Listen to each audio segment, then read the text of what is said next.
नमस्कार दोस्तों, SMD channel के अंदर आपका बहुत बहुत स्वागत है। दोस्तों, इस वीडियो के अंदर हम बात करेंगे टोरेंट पावर कंपनी के शेयर के बारे में। जैसे कि आप देख सकते हैं, जो हमारा 5 सितंबर का सेशन था, उस दिन स्टॉक के अंदर करीब करीब 2.5% की हमें गिरावट देखने को मिली थी। अब कल यानी कि 8 सितंबर को दोस्तों मार्केट ओपनिंग पे हम देखेंगे क्या स्टॉक के अंदर तेज़ी आती है या दोबारा से इसमें कोई सेलिंग प्रेशर हमें देखने को मिलेगा। इसमें स्टॉप लॉस कहाँ होना चाहिए, शॉर्ट टर्म और लॉन्ग टर्म के क्या पॉसिबल टारगेट होने चाहिए, प्रॉफिट बुकिंग लेवल और फ्रेश एंट्री लेवल हमारे कौन कौन से होने चाहिए, इन सब के बारे में हम बात करेंगे। लेकिन उससे पहले एक नज़र कंपनी के मार्केट कैप पे अगर हम डालें तो कंपनी का मार्केट कैप हमें देखने को मिला है दोस्तों 63,706 करोड़ का। फेस वैल्यू अभी इसकी 10 चल रही है। और आपको ध्यान हो दोस्तों, हाल ही में 5 अगस्त के दिन इसके क्वार्टर 1 के रिजल्ट आए थे, जहाँ पर कंपनी को 742 करोड़ का प्रॉफिट हुआ था। और ये प्रॉफिट दोस्तों पिछले साल और पिछले क्वार्टर की से अगर हम कंपेयर करें तो रिजल्ट हमें थोड़ा सा अच्छा देखने को नहीं मिला था। अब दोस्तों इसके कुछ इंपॉर्टेंस लेवल के बारे में बात कर लेते हैं। पहले नीचे हमारे इंपॉर्टेंट सपोर्ट लेवल 1122 से लेकर 1233 जो कि डिमांड रेंज क्रिएट कर रहे हैं। ऊपर में रेजिस्टेंस लेवल 1478 से लेकर 1637 जो कि सेलिंग जोन बना रहे हैं। और 200 दिन का मूवी एवरेज भी प्राइस से ऊपर चलने लग रहा है, यानी कि अभी इसके अंदर बेरिश ट्रेंड चलने लग रहा है। दोस्तों, अगर आपने करंट लेवल के आसपास, जहाँ पर इसकी अभी हमें फाइनल क्लोजिंग देखने को मिली है 1262 के आसपास, इस रेंज के आसपास या इसके निचले लेवल पर खरीदारी कर रखी है लॉन्ग टर्म के हिसाब से, और आपका नज़रिया कम से कम साल भर तक का है, तो आपको साल भर के अंदर अंदर या एक साल के आसपास तक 2000 के टारगेट आते हुए इस स्टॉक में देखने को मिलेंगे। जब भी हमारे 2000 का टारगेट आएगा दोस्तों, उसके बाद हम अपने अगले टारगेट के बारे में डेफिनेटली बात करेंगे ही करेंगे। तो कम से कम दोस्तों इस टारगेट के लिए आपको अपनी पोजीशन को बना के रखना चाहिए।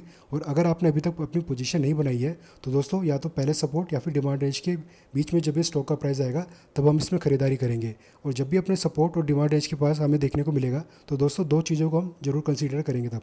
पहला RSI, जब भी इस रेंज के बीच में आएगा, अपने डिमांड रेंज के बीच में होगा, RSI हमारा 25 से लेकर 30 के बीच में होना चाहिए। और एक कोई भी बुलिश कैंडलस्टिक पैटर्न इस रेंज के पास होना चाहिए। क्योंकि अभी दोस्तों आप देखें, जहाँ पर इसने सपोर्ट लिया था, यहाँ पर 29 अगस्त को, बाद में थोड़ा सा हल्का सा तेज़ी का ट्रेंड आया, लेकिन वहाँ से हमें सेलिंग देखने को मिली। यहाँ पर कोई बुलिश कैंडलस्टिक पैटर्न अभी हमें देखने को नहीं मिला था। तो जैसे कि मैंने बताया, RSI स्ट्रैटेजी हम फॉलो करेंगे 25 और 30 वाली।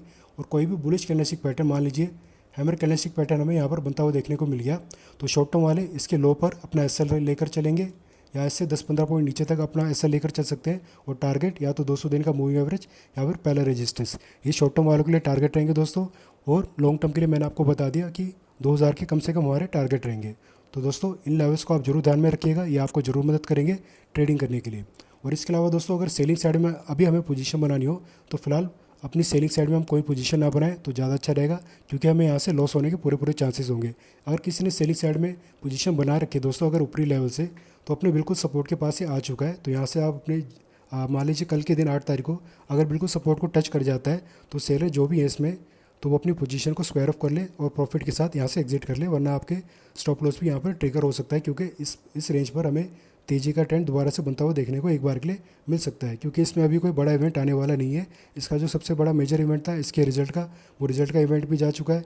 और जो दोस्तों रेसिप्रोकल टैरिफ का इवेंट था वो भी जा चुका है। और GST के रिगार्डिंग जो इवेंट था हमारी मार्केट में, वो भी निकल चुका है। अभी कोई सच कोई बहुत बड़ा इवेंट नहीं है, लेकिन मार्केट में इस तरीके की बातें चलने लग रही है कि रेसिप्रोकल टैरिफ जो है वो हमें घटता हुआ या फिर हटता हुआ देखने को मिल सकता है। अमेरिका की तरफ से हल्के फुल्के ऐसे संकेत हमें आते हुए देखने को मिल रहे हैं।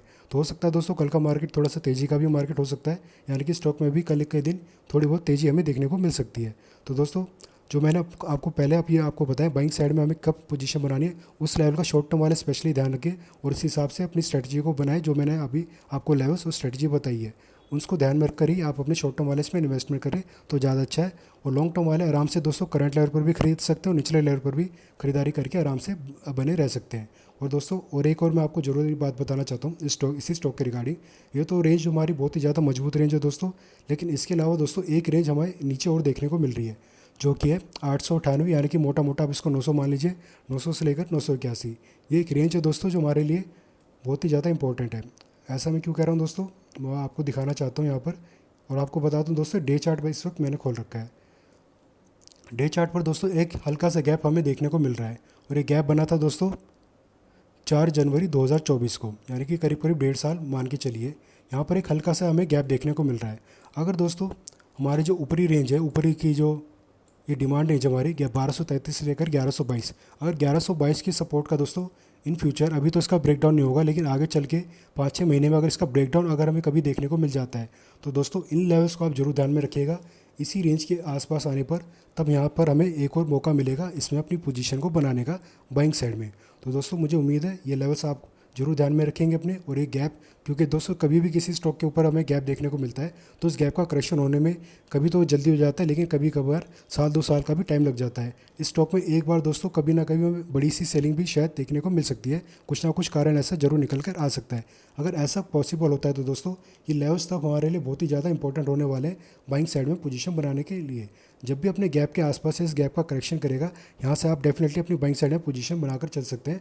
लॉन्ग टर्म वाले भी और शॉर्ट टर्म वालों के लिए भी एक मौका आएगा, लेकिन दोस्तों यहाँ तक आने में अभी बहुत ही ज़्यादा टाइम लग सकता है, और हो सकता है दोस्तों अभी जो है इसमें इसका करेक्शन होने में और लंबा टाइम लगे, या फिर हो सकता है करेक्शन ना ही हो अभी और इनसे हमें तेज़ी का ट्रेंड देखने को मिले और पहले ही हमारा 2000 का टारगेट भी हमें निकाल कर दे दे। क्योंकि अभी कोई इस तरीके का, जैसे कि मैंने आपको बताया, कोई नेगेटिव इवेंट भी नहीं आ रहा, ना ही कोई बहुत बड़ा पॉजिटिव इवेंट आ रहा है इसका, जिसके चलते इसमें बड़ी सी सेलिंग हमें देखने को मिलती है। लेकिन फिर भी दोस्तों इसका ब्रेकडाउन अगर कभी हो गया, ब्रेकडाउन दोस्तों कैसे होगा, मान लीजिए कोई बड़ी सी रेड कैंडल बनती है और नीचे की तरफ क्लोजिंग दे देती है इस सपोर्ट पर, तो अगले 5 से 10 सेशन तक हम वेट करेंगे। जो भी यहाँ पर कैंडल्स बन रही है इस सपोर्ट के, अगर नीचे की तरफ क्लोजिंग दे रही है वो सारी की सारी कैंडल, तो इसका मतलब है दोस्तों यहाँ से सेलिंग प्रेशर हमें और देखने को मिलेगा, और करेक्शन करने के लिए सेलर जो है इसको, जो इसकी डिमांड रेंज है 900 से लेकर 981, इस रेंज के पास तक लेकर जा सकते हैं। अब देखना होगा दोस्तों आने वाले टाइम में क्या ये ब्रेकडाउन करता है या यहाँ से एक तेज़ी का बाउंस बैक हमें देखने को मिलता है और अपनी सेलिंग जोन के पास जाता है या 2000 का टारगेट निकाल कर देता है। ये फ्यूचर में हमें पता चल जाएगा। तो दोस्तों जो भी मैंने आपको लेवल्स और जो स्ट्रेटजी आपको बताई है, जो इंपॉर्टेंट अपडेट्स यहाँ पर दिए आपको, अगर आपको अच्छी लगी हो, यूज़फुल लगी हो, तो वीडियो को लाइक करना, चैनल को सब्सक्राइब करना। धन्यवाद।